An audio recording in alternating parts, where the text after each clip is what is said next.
Alrighty, hey there YouTube. We got a video for you on my dryer that I use to dry my pellets after I wash them. It's just a dryer. It's an old gas dryer that I have no heat hooked up to, no gas hooked up to it. It just tumbles, only tumbles. So I gutted everything out of the back of it, took the blower out of it, all of the element and everything underneath's gone. It's basically just wired up just to run the motor, just to run the drum. So I'll just go through how I do it. So I take my furs after I skin them. I take them over, I wash them in a tub sink, hang them up, let them drip dry out, kind of wring them, get them pretty dry.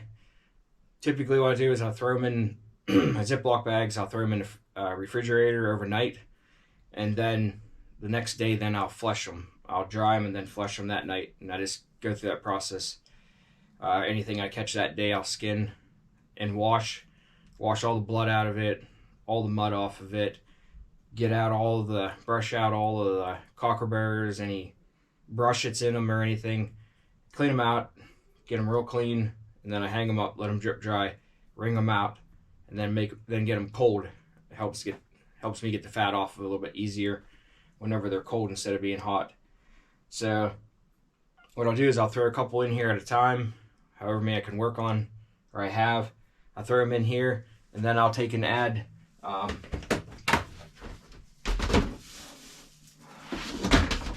wood chips. I buy the big bulk bags of them at like Tractor Supply.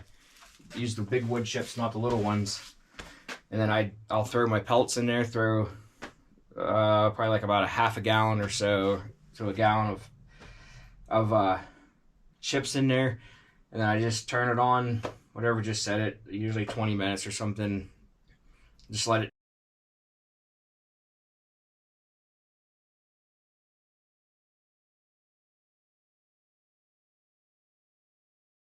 it tumble, and then they come out and I do it fur side out when I tumble them, and then I'll have a couple come out, and then if I have a couple more, I'll throw a couple more in and just keep running them through as I work on them. You know, I can flush those two by the time the next two are done tumbling, and I can just keep the process going over and over again until I'm done with what I have to work on.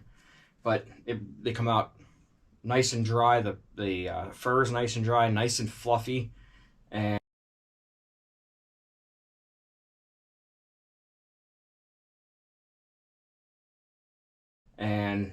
it makes for a really, really nice presentation on your fur handling part.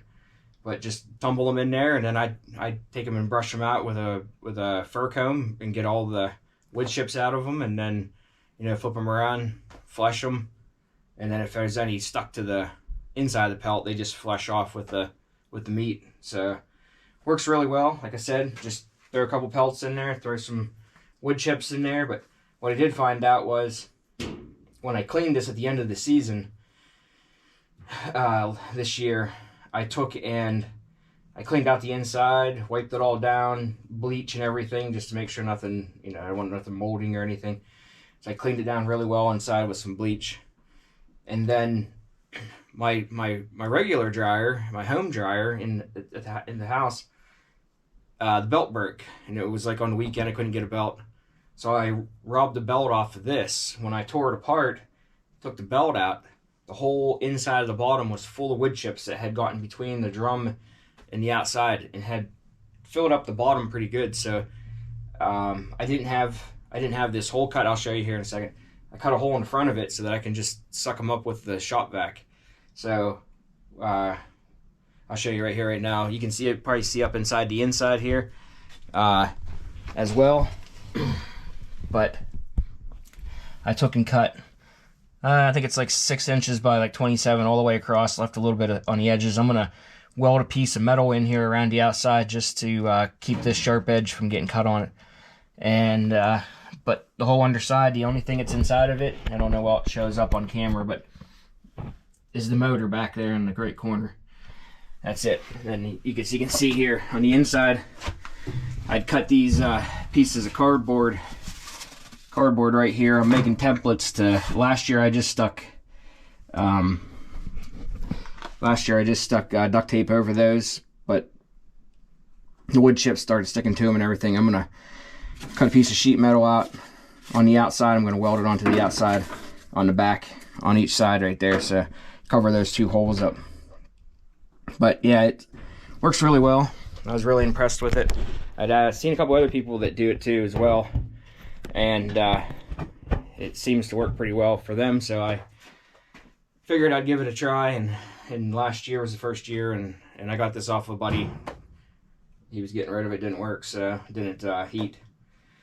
But I didn't need it to, so it worked out good for me. So, all right, guys, go ahead and hit that subscribe button for me there. I appreciate it. We're getting up there a little bit higher on subscribers. We're growing little by little, so I'm liking it. All right, guys, thanks for checking out my channel. Have a great day.